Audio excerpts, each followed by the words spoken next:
Hello guys, welcome to Pakistani fair reaction. तो कैसे हैं आप सब? उम्मीद है आप सब खैरियत से होंगे, ठीक होंगे और आबाद होंगे। हमारी दुआ यही है आप खुश रहें, आबाद रहें। मेरा नाम है अफान। मेरा नाम मंसूर सुगैस। आज हम जानेंगे भाई इंडियन डैम के बारे में, जो कि इंडिया को इतना ज्यादा मतलब आगे तक लेके जाता है। उनकी खेतों के लिए क्या काम आता है, मतलब उनके लिए क्या काम आता है, ये सारा कुछ जानेंगे इसमें। इंडिया ना बहुत बड़ा डैम है यार। इंडिया में और भी बहुत है, लेकिन ये सबसे बड़ा डैम है। अभी देखते हैं इसमें मतलब काम क्या करता है ये डैम। बिजली तो पैदा करता ही करता है। एक ऐसा डैम भी मैंने सुना है जो अगर वो छोड़ा जाए तो सारी आधा दुनिया जो है ना तबाह हो जाएगी। और दूसरी बात ये है कि यार बिजली का तो हमें पता है कि यार डैम बिजली बनाता है, लेकिन इंडिया को ये और चीजों में भी ये काम आ रहा है। तो वीडियो को ओरिजिनल लिंक आपको मिल जाएगा डिस्क्रिप्शन में। तो कार्डन करते हैं 3, 2, 1 एंड स्टार्ट। दोस्तों, तरक्की की राह पर भारत रोज नए मुकाम हासिल कर रहा है, जिसकी वजह से पूरी दुनिया में उसकी पहचान एक उभरते हुए देश की बनती जा रही है, जो आगे आने वाले कुछ सालों में दुनिया के सबसे सफल देशों की लिस्ट में होगा। ये बात हम इसलिए कह रहे हैं दोस्तों, क्योंकि भारत में इस समय एक ऐसे प्रोजेक्ट पर काम चल रहा है जो आने वाले कुछ सालों में पूरा हो जाएगा।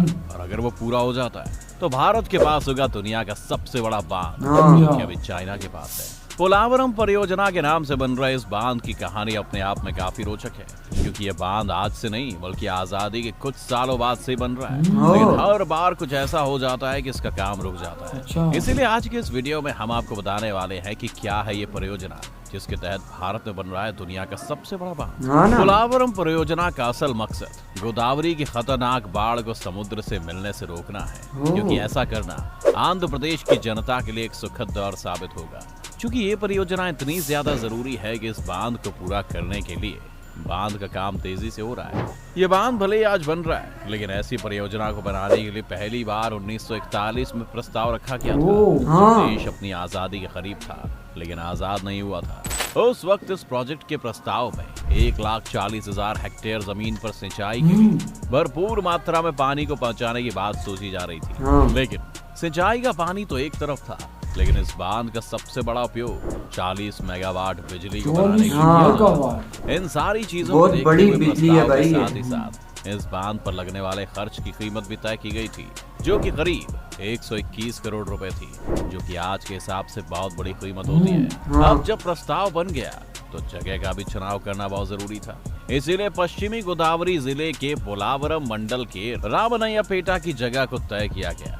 इसके बाद समय बीता और साल 1980 में आंध्र प्रदेश के मुख्यमंत्री तंगुतुरी अंजाया ने सबसे पहले इस प्रस्ताव को कागज से जमीन पर लाने की कोशिश की और इस बांध के निर्माण के लिए उसकी आधारशिला रखी। इसके बाद भी इस बांध के बनने का काम शुरू नहीं हुआ था, लेकिन 2004 में आंध्र के मुख्यमंत्री YS राजशेखर रेड्डी ने इस बांध की आंध्र प्रदेश गवर्नमेंट अब इस डैम को पूरा करने की लागत, जो कभी मात्र 121 करोड़ हुआ करती थी, वो 8,000 करोड़ रुपए हो गई। सब कुछ हुआ, यहाँ तक कि डैम के दोनों तरफ की नहरों को बनाने के लिए 2,000 करोड़ रुपए की मंजूरी देने के साथ ही भूमि पूजन का काम भी शुरू हो गया था। इसके बाद साल 2005 से साल 2011 तक इस प्रोजेक्ट पर लगातार काम चलता रहा। बिल्कुल 2011 आते केंद्र की कांग्रेस की सरकार ने इस बांध के प्रोजेक्ट पर आंध्र सरकार से रोक लगाने को बोल दिया।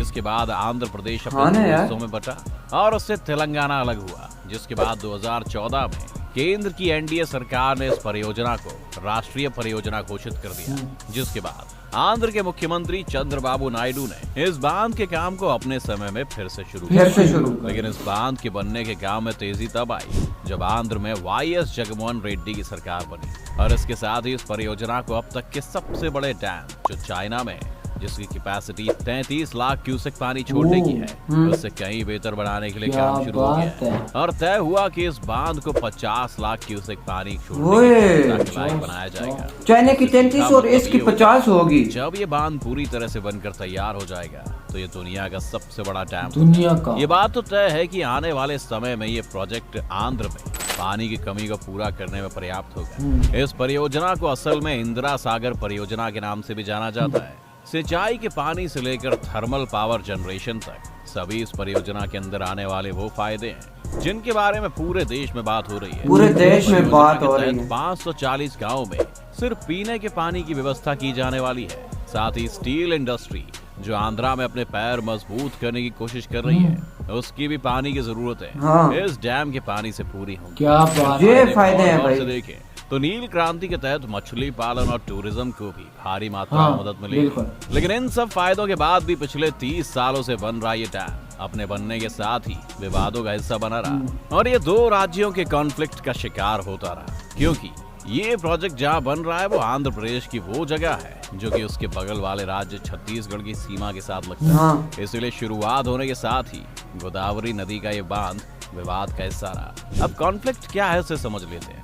असल में छत्तीसगढ़ का ये कहना है कि अगर ये बांध बनकर तैयार होता है तो इससे छत्तीसगढ़ के सुकमा जिले के करीब 9 गांव प्रभावित होंगे, क्योंकि इन इलाकों में रहने वाले लोगों की चिंता ये है कि अगर बांध बन जाता है तो इन लोगों का क्या होगा, क्या इन्हें जगह छोड़ने पर कोई मुआवजा मिलेगा या नहीं, क्योंकि इन इलाकों में कई सालों से हजारों आदिवासी रहते हैं। इसी वजह से मुद्दा राजनीति का शिकार हो रहा है। छत्तीसगढ़ के कुछ बड़े लोगों ने इस बांध के खिलाफ आखिरी जंग का ऐलान भी कर दिया है, लेकिन इन सब विवादों के बाद भी बांध बनने का काम तेजी से किया जा रहा है। 2011 में छत्तीसगढ़ ने वादे के मुताबिक न जाने के कारण ये कहा कि उनके राज्य से वादा किया गया था कि इस बांध की लंबाई को 150 फीट से ज्यादा नहीं किया जाएगा, लेकिन इस समय इसके वादे के खिलाफ जाकर इस बांध को 170 फीट की ऊंचाई के साथ निर्माण किया जा रहा है।